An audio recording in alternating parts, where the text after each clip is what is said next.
What is up, everyone? Happy Monday. As you're watching this, happy Tuesday. Yeah. In the last video, you guys saw that we picked up the new shell, right? This is gonna be the new grassroots shell. This is replacing my coupe, in a way. I'll never replace that thing, but this is the car that instead of rewriting the whole script of this coupe, we decided just to build a new one and start fresh and kind of have something to mark the era change. As you guys saw in the last video, the car was pretty rusty, and so we are gonna get the car sandblasted this week to have a fresh slate. We can stay here with wire wheels for hours and neutralizer and go crazy, but it's wear our little fingers to the bones. Exactly. Instead, I decided to get this thing sandblasted. So this weekend, I kind of took out all the bracketry that doesn't need to be there, drilled out all the holes that were stripped, all the hardware that was stripped. There was a lot of it, and then Spoon just banged out a nice dolly for the rear, so it's officially a rolling shell. There's a lot of rust in this thing.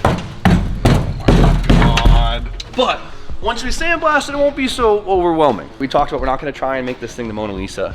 It's gonna be a tool for fun. Tool for fun. The tool for fun. So we're gonna keep this one simple. The important thing for today, as we start more chaos in the shop, we are starting even more. As you guys know, in December, I picked up myself another 911, another air-cooled. You guys know I love these things. I think you guys love them too. We got this thing, had a small block Chevy in it. Some up. No way! Bucket on it. Why is this? Why does it smell like that? This thing just got a whole lot cooler with this thing out of it. It was pretty bad. Like, disrespectful engine to put in this thing. Now we have a bare 1979 Porsche 911. What sucks about that, it's a lot of work. But the best part about that is the possibilities are endless. We could do whatever we want with this thing. We could rewrite the script. We can make it however we want, which is super exciting because there's a million different directions we can go. And well, today, you guys get to figure out what the heck we will be doing with this car.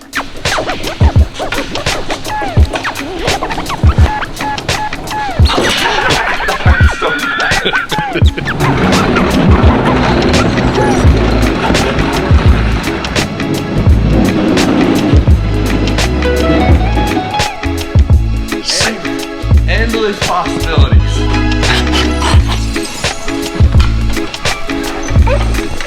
Siri, where do you jack up a Porsche 911?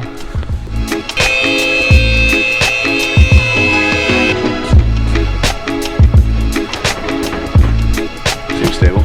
So clearly it's a bare shell, and probably one of the most important questions we have to ask about this car is what drivetrain we're gonna put in this thing. I'm not gonna put another Porsche motor back in it. There's a million options on the slate. Technically, there's not with the adaptive click situation. Exactly. So that leads me into my next topic. What the heck are we gonna do with this thing, right? We went back and forth a million times, me and Spoon, for weeks, for months, trying to figure out what we wanna do with this thing. We wanna go with this cool street cruiser with a good engine swap. If we wanna do something rowdy, like big tire street setup, or if we wanna go potentially even Safari, the thing was a big option. You know, Safari Porsches, it's a huge genre of Porsches. It's very popular. They're very cool. We've all seen it. They're dope. It's a whole category. And honestly, LZ doing the Safari 32 is a big motivator. Well, for those that don't know, he was inspired by the Porsche Safaris. Yeah, exactly. So, but of course, I got to give Adam his flowers here because it definitely motivated us to see how much fun he's actually having with that car. And so we are leaning heavily in the Safari side. What do you think? I love it. Yeah? Let's do something different around here. I'm not going to commit to it 100% right now, but the first step is getting good drivetrain in this thing. And, well, I think we chose the perfect fit for this thing. The big reason we haven't touched this car in a long time is, well, we were waiting for our adapter kit to come in, right? Because that's the big custom piece we need to actually start mocking the drive trip in the car that could really accelerate the project, right? I didn't want to, like, half touch this project and come back to it weeks later. I wanted to kind of get to it with my feet on the ground running. What's that saying? Yeah, that sounds right. Yeah, whatever. So the adapter kit, we got confirmed that it actually ships out today. So we are very, very excited to get right into this project, and I figured it was a perfect time to actually talk about the drivetrain. This one is gonna be a little bit of a controversy. That's an understatement. Yeah, we'll see how it goes.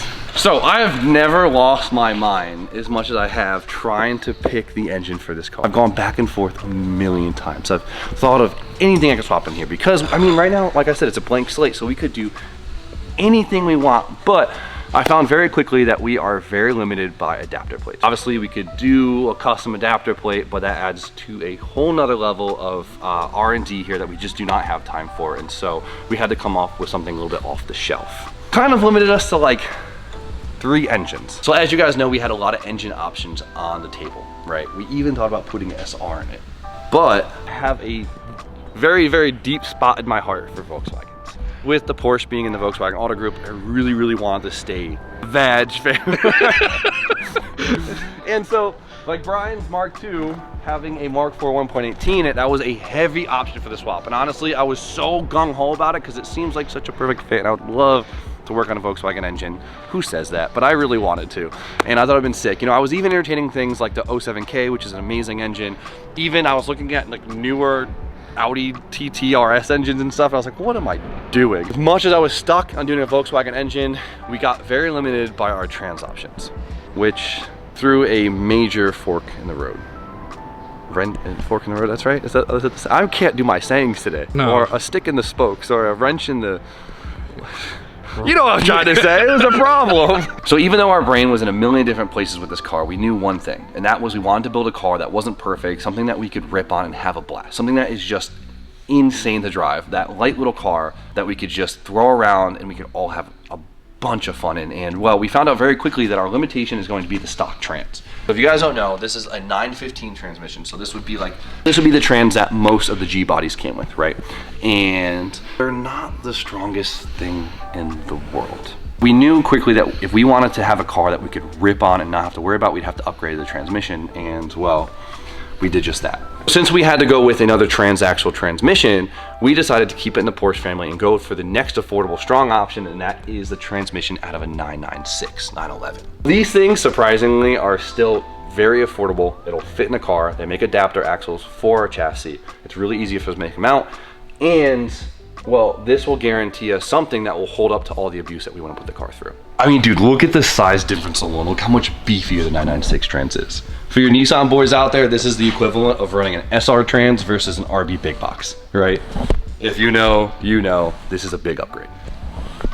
All this talking and build up leads to this, right? Our limitations right here. We want something that we could beat the crap out of, something that will fit and not cause a crazy amount of customization, and then of course something that is simple enough that it's not going to break the bank and cause us a bunch of headache. And well, that ended up with one engine. Spoon, you want to do the honors? Boom! Oh, coolant everywhere. What we have here is a Honda K-Series. Dun dun dun! Oh my God, Jimmy, another K-Series. Oh, this sucks. It is what it is. Spoon. The real God's engine. It's the real God's engine. I can disagree on that. So here's the thing, right? When it came down to using the 996 transmission, we were basically stuck with 2 engines. We were either going to do LS or K-Series, and I refused to put an LS in this thing. That's blasphemy. That's blasphemy. Or we could have went with the Volkswagen engine, but we'd be stuck with the 915 trans, which is weak, and then we have to be worried every time we beat the crap out of this car. And I didn't want that. I want something that we could just enjoy and have fun. And so, though we are doing another K-Series, I don't want this to look like another K-Series build. I want this to look like a Porsche build, right? And we're just using a K-Series as a means of getting to where we want to go. Yeah, that's a good way to look at it. Right? So we've done a bunch of K-Series stuff before. We know how good they are. We know the engines like the back of our hands, and the support for them is endless. And so we don't have to kill ourselves trying to fit something in this car that doesn't have a lot of support, if that makes sense, right? With this, all the custom stuff that we need, we could basically get off the shelf, and we could focus more on making a great chassis and something that's really enjoyable to drive than actually having to figure out a whole new engine, making sure it works. And I don't hate having another K-Series car. They're kind of sick.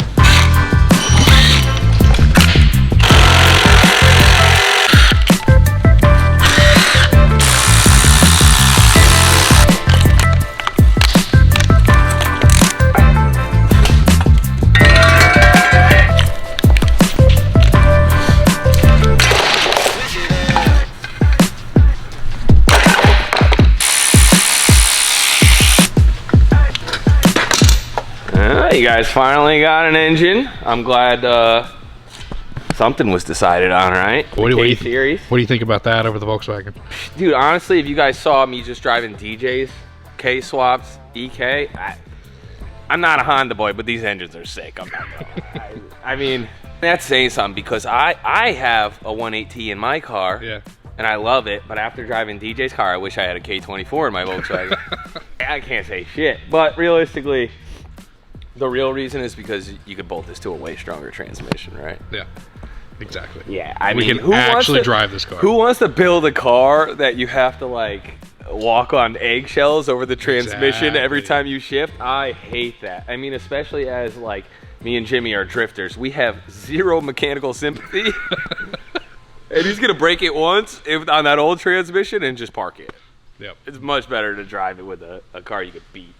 They say the crusty ones are the best. Let's hope this is the case. She's a little dirty. God, this thing's filthy. It's on the inside that matters, you know. I just said the crustiest ones are the best. They usually ones, are, so yeah. You know what it hopefully is? that's the case. It's properly broken in for boost, you know? Loosen the ring gaps up a little bit. That's true. That's true. Your LS wasn't, and that's... Yeah, we don't have to talk about that. Too soon. Ah, the classic.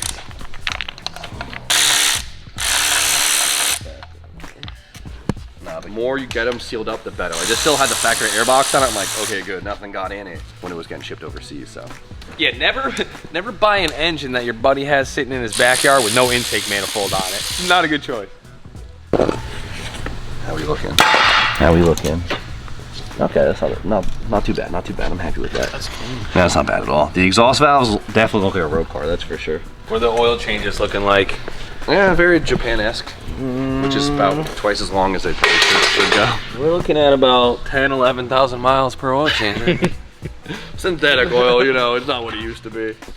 Came with the pigtails in case you want to build your own harness. No, That's good. Just ripped the harness out of those. It's all right. The question is, what kind of K series did we go with, right? Because there's a bunch of different options. Now, really when it comes down to, do you want to go K20 or K24? All right, do you want to go a 2 liter or a 2.4 liter? And there's a lot of pros and cons between the two, right? I like the 2.4 liter because it's more displacement, it's more torque, it hits harder, we love that. With that comes other issues, and one of the issues is the sizing, right? Because not only is there more displacement, there is more, well, block height. These are about 13 millimeters taller than the K20, and when this already being such a tall engine, it does add up in some chassis, so you really got to keep that mindful. That makes things a little bit scary because in our Porsche, as you guys know, they're a boxer engine, and they're very, very thin, right? The engine only kind of comes down to like here. There isn't much of it hanging below because there's not really much room for it. So trying to cram that thing in there, it might be a little bit tricky, but we're not doing anything new here. We don't need to be the first person to do something. We don't want to be this crazy different. People have K-swapped these things before. They've been done and they've been shown tried and true, and I'm not super stressed about it. But what did have me going back and forth if I wanted a K20 or a K24 in the sizing. Now that we have it on a stand, we have the engine on the lift, we could shoehorn it in there and see how big this engine looks in that engine compartment and see if I made a mistake or not. Just doing some dude measurement. I think you're good. You think I'm good? Because Yeah. this comes down like at a sharp angle, but I think it's long enough. So the height, it's not the biggest issue ever, right? Because we can get different deck lids that account for it. We can get the big turbo wing like I have on the 964 that actually brings this up so the head can kind of stick out a lot. Luckily with the K series, the oil pan really isn't that low compared to the crank. Now the transmission will seat the height of the engine naturally because the trans gonna want to sit in one spot, and since the oil pan doesn't hang much lower than the crank, I'm not too stressed about it because what I'm really worried about is the oil pan, right? Because we're gonna have this thing hanging in the back of the car, and if that thing's super low, we're gonna have issues, especially if we rally this thing and we really send it. No, if we rally in Safari and jack it up. Yeah, but it's still Well, it'll have a skid plate. okay. Nice beefy boy. Obviously, we won't know proper fitment until the adapter plate comes in, and I was tempted to wait until the adapter plate came in to fit this, but when I got the phone call that it's shipping, I got really excited. I've been so I've never been so stressed picking a drivetrain for a car in my life, but I'm also way too excited for this project. Go faster, go faster. Keep it coming. We can notch that. Yeah, we got cutters and welders and all that stuff. I'm just curious to see how far this is gonna stick above the deck lid. I'm curious if the adapter plate will keep the engine tilted like factory if it operates it. It'll probably be somewhere around there. So if we think about the center line of the transmission will probably be the center lines of the trans tunnel. So That's not clear in the factory trunk. that's actually, it actually might, the engine might be lower. Oh, up with the car here? Actually, I think that's where it's gonna be. Maybe the chassis might be a little bit higher. That's not too bad. If we get the skunk valve cover, it's like an inch lower. Should do a lot for it. Oil pan is low. The oil pan, it's a low. We expected the oil pan to be low. Okay, that's not that bad. It's still The frame rails in front of it are actually lower. Yeah, yeah. It's, I would say as long as the frame rails are lower than the oil pan, we're fine. That's usually that's your reference for a front engine. I could hope that we could use that for the rear engine. This is actually lessening my stress a lot seeing it in there. It fits better than I thought it would. Like way better. The car came with this trunk. We're not using this giant whale tail, but it gives you an idea how there is options for trunks with room for engines. We're using this.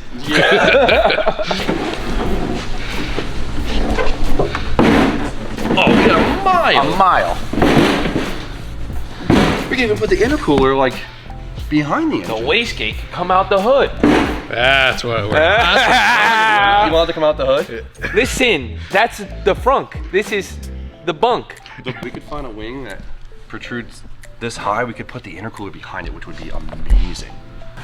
Maybe we should use this trunk. No, this thing's... No, come on, give it a chance. That's bad, Drive. What do you mean? You could put safari lights on the back. You could fit a whole tire back here, spare. I think that's where the spare tire goes. Yeah, on our fiberglass trunk. Yeah. Another point about going safari. What's up? How's that ugly ass roof? Yeah, exactly. If we go safari, maybe I don't replace the roof skin. We'll just have Bond O'Brien fix it up real quick and we'll get it right. We like that. We're trying to like not kill ourselves with every nut zinc bolt perfectness of this car. We want to be rowdy. We want to have fun. another tool for fun. Another tool for fun. I mean, we'll still make it nice, but we're not gonna make it showroom. It'll probably come out really nice, but you know what I'm trying to say, right? We finally got the test fit this in the car somewhat, which gave us a lot of answers to a lot of questions we had, which is amazing. That means I was able to order a lot more stuff for this thing, so hopefully we can get the ball rolling pretty quick. So, trans adapter comes in this week. We'll get the trans hooked up, and we have to make a custom trans mount and a custom engine mount, which won't be too difficult. I'm actually pretty excited for it. And then once it's in the car, all the accessories around it won't really be too intrusive to the car. We're not gonna have to weld on many crazy brackets in the car itself. I'll reinforce the strut towers while we're in here, maybe reinforce the engine mount points. And besides that, it's basically ready to get the inside stripped and painted so we can get right to that right away. And we can just start putting pretty pieces on it, which is the fun part, right? The big thing, as you guys know, is these things are originally air cooled. So there's no radiator in here, there's nothing. So the biggest thing is, of course, fitting a radiator in this car. And if you guys remember with the old Chevy small block swaps, they did have a radiator in here. We weren't super in love with the old setup. So of course we're gonna redo it and fix this latch. Damn it. There we go. Nice work, Austin. So it's a little chewed up down there, so we got some metal work to do, but if we can V-mount a radiator in here, get a fuel cell in here, and we still gotta get the rest of the crud out of here. It shouldn't be too bad. So I think this will be a fun one. We're not gonna overcomplicate it. I think it'll go together pretty quick. There really isn't any major fabrication here. One of the hardest parts is figuring out where we're gonna run the water lines because the chassis is like dead flat underneath, so you really can't go under the car. But those are challenges you guys will see us have. So I'm very excited for this project. Like, It feels good to see it out again. it feels really good to see. I'm pumped, right? Like, we have all the expensive parts. Everything from here is gonna be aftermarket, and it'll be fairly inexpensive comparative of what you'd expect when building a Porsche, but we're not going to keep much of it Porsche besides, I guess, the body and the suspension, right? I know a couple of you guys are probably already in the comments like, oh, okay, so that. And I get it. I totally get it. And trust me, I would have loved to do something a little bit different, but at this point, this was by far our best options. I've weighed a million things, and we're going to be applying it in a totally different way, and I think it's going to be really cool, and I think you guys will really enjoy it. So we don't miss, remember. So bear with us. For now, I got some more parts to order, so you guys know the deal. Like, comment, subscribe. Stay tuned for more content. We'll see you guys very shortly. It's sad because I